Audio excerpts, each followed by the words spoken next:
going on, guys? Welcome back. Today I'm going to show you my dual wield stamina Nightblade gank build for the Deadlands patch. Before we get started, just a couple of things. If you guys are interested in my Discord, there'll be a link down in the description. We've got a bunch of cool content creators there, a lot of really nice people to help you out with your builds. And the second thing is any ad revenue that I make from my videos, I invest 100% back into you guys in the form of giveaways. And you guys can help me out by just hitting the like button. I would really appreciate it. It helps spread the video to other people. Now that all that's out of the way, let's take a look at the build. Let's start by looking at the buffed stats. We've got 18k max magicka, 25k health, 31k stamina. We've got just over 6,000 weapon damage on this build with a 42.2% crit chance. And our physical penetration is just over 17,000. That's without surprise attack. With surprise attack will be at about 20,000. So a lot of penetration. Pretty much we're hitting people for pure damage with this build. We've got 64 points into stamina. The Monday Stone we're using is the Lover. Food we're using is Bewitched Sugar Skulls, and we are a Vampire Stage 2. Okay, let's take a look at the gear. You have two gear options here for your front bar. I'm using a 4-piece Witch Knight, but you can also use Curse of Dolly Mesh. Curse of Dolly Mesh is kind of situational. If the target is CC immune for whatever reason, if you try to hit somebody who's in combat and they end up being CC immune, this set will not proc. So I tried it, and it's more damage, slightly more damage, but it's not really worth it in my opinion. But it's definitely a viable option. When you heavy attack with dual wield, the first hit, because it counts as 2 heavy attacks when you heavy attack with dual wield. So the first hit will actually stun them, and then the second one will proc Dolly Mesh. And it's like a 6k proc, so it's pretty much the same as Calorian's Legacy. So this pairs actually really well with Calorian's Legacy, but I ended up going with a 4-piece Witch Knight instead, just to make the Calorian's Legacy proc bigger. And that allows us to have a Vate two-hander on the back bar. We've got a 2-piece Celine's, and then we have a 5-piece Calorian's Legacy, so we've got the 2 jewelry and then 3 body pieces. We've got 4 medium, 3 light on the body, so we've got a medium head, medium shoulders, medium chest, light belt, light feet, light legs, and then medium hands.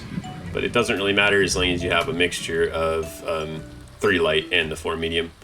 All divines, I have an infused head, but that's only because I don't have enough transmutes.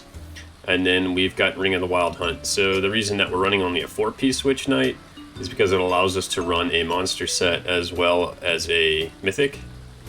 For the traits, we've got 2 maces. They're both sharpened. One of them with a weapon damage enchant, one of them with a shock damage enchant. And then on the back bar, I just run poisons, but you can run defending here, you can run Nirnhoned, you can run powered. All of those are good options. Defending is probably the best option here. Traits for the jewelry. So we've got 2 Calorian's Legacy jewelry and then the Wild Hunt.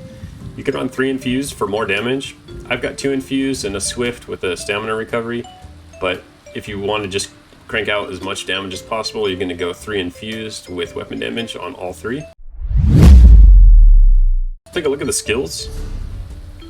On the front bar, we've got Surprise Attack, Whirling Blades, Resolving Vigor, Camouflage Hunter, Relentless Focus, and then In-Cap Strike. On the back bar, we've got Shadowy Disguise, Shadow Image, Rally, Race Against Time, Leeching Strikes, and then Temporal Guard. The back bar ultimate is kind of a flex spot. You can use Soul Tether here, but I usually just use Temporal Guard on all of the back bars on my Nightblade builds, just because of the damage reduction by 5% from the Minor Protection. Some important things to note: make sure you grab the Slayer passive from Fighters Guild. This will give us just an additional 3% weapon damage on the front bar. As well as make sure you have all of your class passives from all the trees. The most important one is Hemorrhaging here. This increases our crit damage by 10% and gives us Major Savagery, which increases our crit. make sure you get all of your dual wield passives, and then make sure you get at least the heavy weapons passive from the two-hander and the balanced blade passive. For race, we've gone with Khajiit. Wood Elf is a great option as well. They're probably even. Wood Elf's going to give you a little bit more weapon damage, a little bit more speed. Khajiit's just going to give us a little bit more crit damage when we do crit with that 40% crit chance. For the champion points, green tree, I've got Sustaining Shadows, Steed's Blessing, and then you can use Gifted Rider and War Mount. It's probably a good choice. Blue tree, Master at Arms, Deadly Aim, Backstabber, Fighting Finesse. Red tree, Celerity, Relentlessness, Thrill of the Hunt, and then Boundless Vitality. I figured Thrill of the Hunt was a really good choice for a ganker because we're getting kills and we instantly will get the major expedition after the kill. But for the red tree there, instead of the Thrill of the Hunt, you can always just run Slippery. Slippery is also a great option. I'm going to quickly show you how to use the build.